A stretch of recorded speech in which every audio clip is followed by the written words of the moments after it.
teacher. Yes, come in. Good morning teacher. Good morning. Happy Guru Purnima. Happy Guru आप कैसे हो?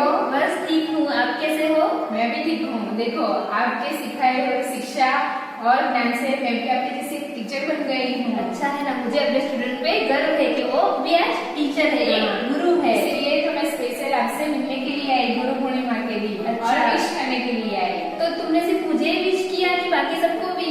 हाँ, मैंने तो सिर्फ आपको ही विश किया। क्यों? सिर्फ टीचर ही गुरु नहीं होते हैं। छोटी से छोटा व्यक्ति या इंसान या कोई भी वस्तु जो हमें सिखाते हैं वो हमारे गुरु होते हैं। वो कैसे? चलो आज मैं तुम्हें एक स्टोरी सुनाती हूँ। हाँ ठीक है टीचर।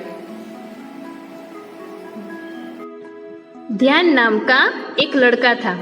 वो आज बहुत खुश था क्योंकि आज उसका रिजल्ट आने वाला था। इसीलिए वो सुबह सुबह तैयार होके अपने सारे फ्रेंड्स के साथ स्कूल जाने के लिए निकल पड़ा। पर ये क्या, स्कूल जाके उसे पता चला कि इस बार उसका फर्स्ट नंबर नहीं आया है। उसके मैथ्स में कम मार्क्स होने की वजह से उसका सेकंड नंबर आया है।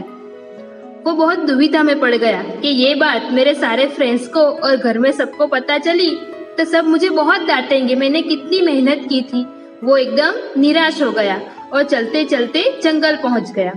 वहाँ एक पेड़ के नीचे निराश होकर वो बैठा तो पेड़ ने उसे पूछा, क्या हुआ, तुम इतने दुखी क्यों हो?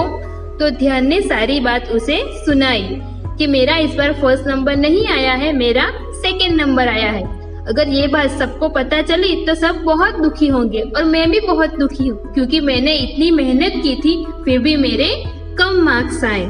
तो पेड़ ने उसे कहा, दुखी मत हो, मुझे देखो, अगर किसी को मेरे से फल चाहिए तो वो क्या करते हैं, मेरे ऊपर पत्थर फेंकते हैं, पर मैं सामने उनको पत्थर तो नहीं देती, मैं उनको फल देती हूँ। तो आपको भी जिसको जो बातें करे करने दो पर दुखी मत हो।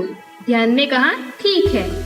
फिर वो चलते चलते गया तो उसे रास्ते में एक नदी मिली। नदी ने उसे पूछा, ध्यान तुम दुखी क्यों हो?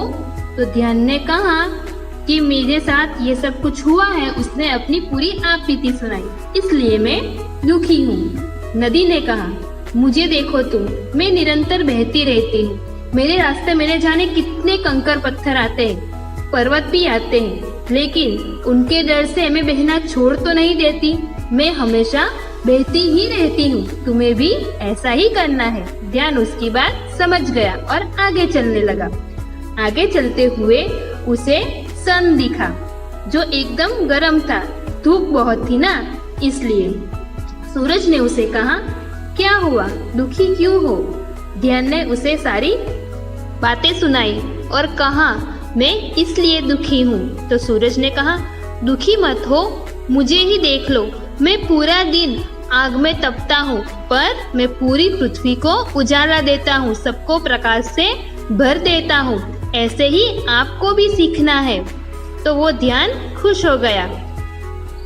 आगे चलते हुए उसे पहाड़ मिला तो पहाड़ ने भी उसे पूछा, तुम दुखी क्यों हो? ध्यान ने उसे भी अपनी सारी कहानी सुनाई।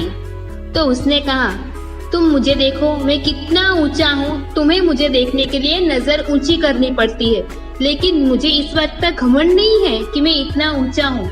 वैसे ही तुम्हें भी सीखना है। तुम्हें अगर फर्स्ट नंबर आए तो खुश नहीं होना है और सेकंड नंबर आए तो दुखी नहीं होना है। तुम्हें अपना प्रयत्न शुरू रखना है जब तक तुम अपनी मंजिल तक पहुंच नहीं जाते। ध्यान खुश हो गया। वो खुशी से घर जाने के लिए चलने लगा तो उसके पैर के नीचे एक चींटी आ गई। चींटी ने पूछा, अरे भाई इतनी जल्दी में क्यों हो? तो ध्यान ने उसे अपनी सारी कहानी सुनाई। चींटी ने कहा, देखो मैं जब भी चढ़ने की कोशिश करती हूँ तो एक बार में नहीं चढ़ जाती, न जाने कितनी बार मैं नीचे गिरती हूँ, लेकिन मैं चढ़ना बंद नहीं करती। जब तक मैं चढ़ न जाऊँ मैं अपना प्रयत्न चालू रखती हूँ। तुम्हें भी ऐसा ही करना है।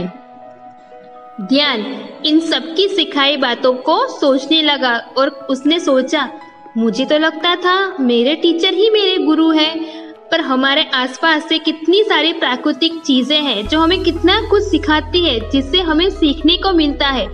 तो गुरु का मतलब सिर्फ टीचर ही नहीं होता।